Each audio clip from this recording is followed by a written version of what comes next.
Hello, everyone. Thanks for joining this episode, Tech Interview Made Easy by Dr. Ho.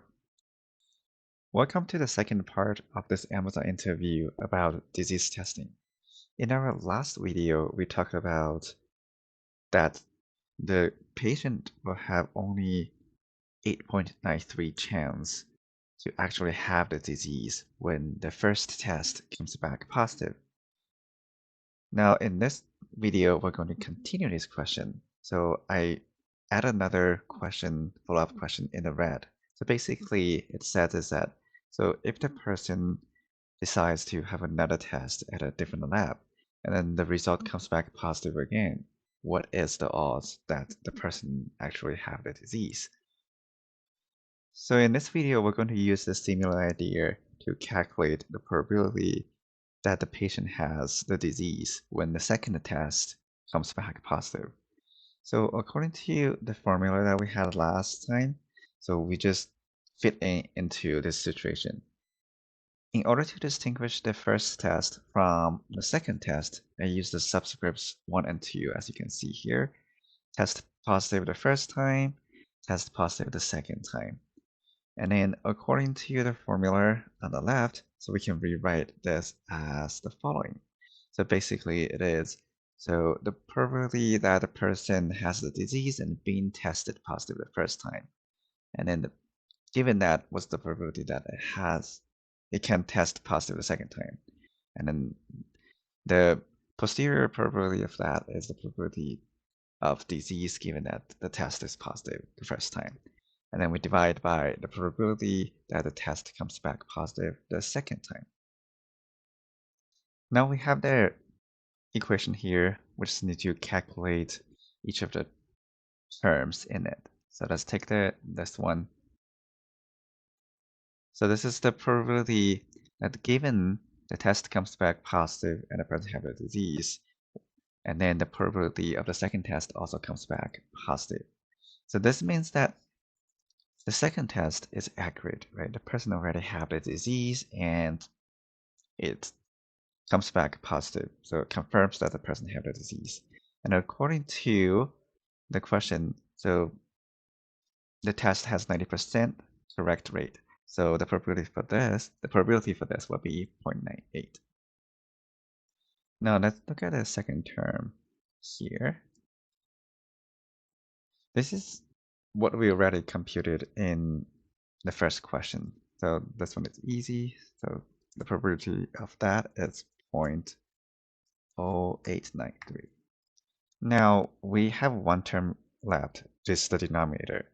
So that's the probability when the second test comes back positive. And to compute that, we have two cases. Let me put it here. So basically it is that the first case is that when the patient actually have the disease and both tests comes back positive, right? Given that the first test is positive, that the person has the disease, and then the second test also comes positive. And then the second case is that the patient does not have the disease, but both of the tests comes back positive. So the person does not have the disease given that the first test comes back positive. And under this situation, the second test also comes back positive. So those are the two cases that contributes to when the second test comes back positive. Now let's plug into the numbers for each of the items here. So the first one is, given that the person have disease and then the first test is positive, what's the probability that the second test is also positive? So according to the statement, right, the test has 98% correct rate, right? So if the person have disease and it tests positive, so it's correct. So that means it's 0.98. And then the second term is what we already computed in the first question. So that's 0.9893.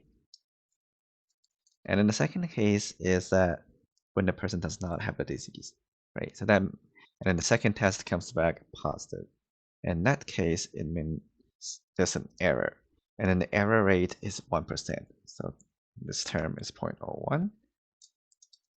And then the next case is that given that the first test comes back positive, but the person actually doesn't have a disease. So that will be 1 minus the case when that the first test comes back positive, but the person have the disease, which is what we computed in the first question. That's 0.893. And if you're about to simplify this, that will be 0.096631. Now we have all the values for each of the terms in the equation here. Now let's plug this back into this equation. So we got 0.98 times 0.0893 divided by 0.096631. Now if we compute that, that will give us 0.9056. So will be 90% 0.56. 90.56%. This is actually a big improvement. So remember in the last video we talked about if it's only tested the first time, it's positive. The chances that the patient has the disease is only 8.93%. But if the person is going to test it again at a different lab and the result is still positive, then there is a really high chance, about 90.56%, that the person actually have the disease. Thanks for watching. If you enjoyed this video, give it a like and subscribe. I'll see you in the next video. Thank you.